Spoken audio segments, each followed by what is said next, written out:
Temporomandibular disorders is an umbrella term under which multiple disorders are included. Understanding each disorder in this category is important since treatment of each subcategory varies greatly. In fact, the treatment given for one subcategory may be completely contraindicated for another subcategory.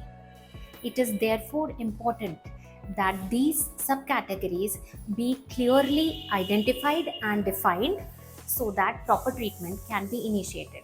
If you think that there are just two types of temporomandibular disorders, muscle disorders and intracapsular disorders, you might be wrong.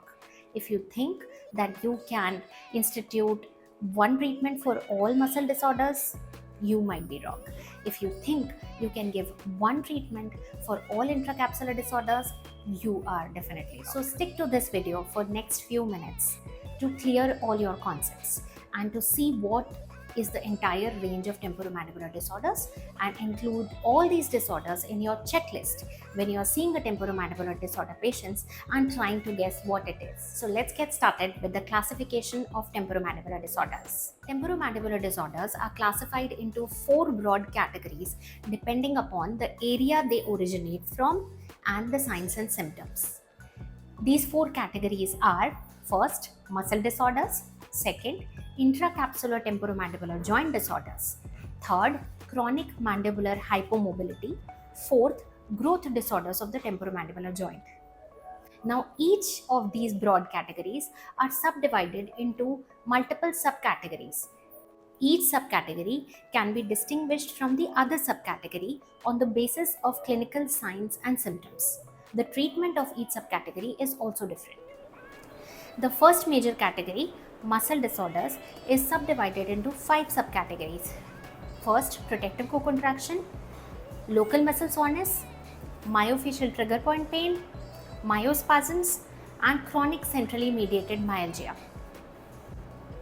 The second major category, temporomandibular joint disorders, that is intracapsular disorders, is subdivided into 3 subcategories. First, deviation in form of condyle, disc or fossa.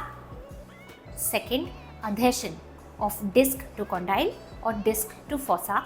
Third is subluxation or hypermobility, and fourth is TMJ dislocation. The subcategory inflammatory disorders of the temporomandibular joint is divided into 4 subcategories. First, synovitis or capsulitis; second, rhabdomyositis; third, arthritis; and fourth, inflammatory disorders of the associated structures of the temporomandibular joint, which is divided into 2 categories again: temporal tendinitis and stylomandibular ligament inflammation. After completing the classification of first 2 major categories, that is muscle disorders and intracapsular temporomandibular joint disorders, let's talk about chronic mandibular hypomobility, which is the third major category of temporomandibular disorders. The major category, chronic mandibular hypomobility, can be subcategorized into 3 subcategories. First is ankylosis, which may be fibrous or bony. Second is muscle contractures, which may be myostatic or myofibrotic, and the third is coronoid impedance. The fourth and the last major category is growth disorder. It can be classified into 2 subcategories: congenital and developmental bone disorders, which is agenesis, hypoplasia, neoplasia, and congenital and developmental muscle disorders, which is hyperplasia or neoplasia. So now you see that temporomandibular disorders is not a single disease or a disorder. Even muscle disorders is not a single disorder. The temporomandibular intracapsular disorders is also not a single disorder. So fitting one treatment for all the temporomandibular disorders, or even fitting one treatment for all the muscle disorders, or one treatment for all the intracapsular disorders, is bound to fail. Overwhelmed? Good news is, identifying any of the subcategories or major categories is a very easy task for any well-read dentist.